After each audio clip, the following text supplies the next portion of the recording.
இன்னைக்கு பெரிய மகா யோகியரை போல ஊர் ஊரா போய் பழனிசாமி அவர்கள் பேசிக்கிட்டு இருக்கிறாரு.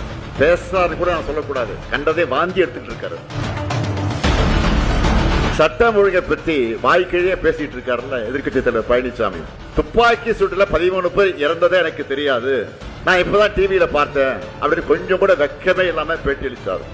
பழனிசாமி கொஞ்சம் கூட மனசாட்சியோ நேர்மையோ இல்லாத என்பதற்கு மற்றொரு சாட்சி தான் சாத்தாங்குளத்தில் நடந்த 2018 மே 22. மறக்க முடியுமா?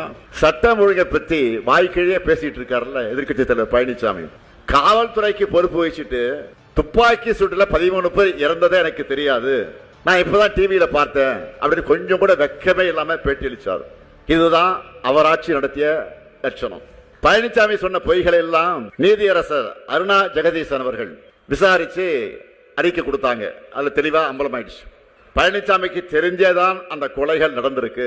தலைமைச் செயலாளர், டிஜிபி, உளவுத்துறை ஐஜி ஆகியோர் நிமிடத்திற்கு நிமிடம் இங்க என்ன நடக்குதுன்னு முதலமைச்சராக பழனிசாமி கிட்ட சொல்லிக்கிட்டே இருந்தாங்க.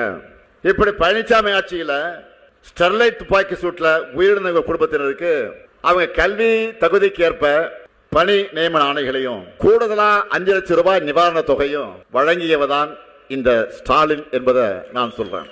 இன்னைக்கு பெரிய மகா யோகியரை போல ஊர் ஊரா போய் பழனிசாமி அவர்கள் பேசிக்கிட்டு இருக்கிறாரு. பேசுறாரு கூட நான் சொல்லக்கூடாது, கண்டதே வாந்தி எடுத்துக்கிட்டு இருக்காரு.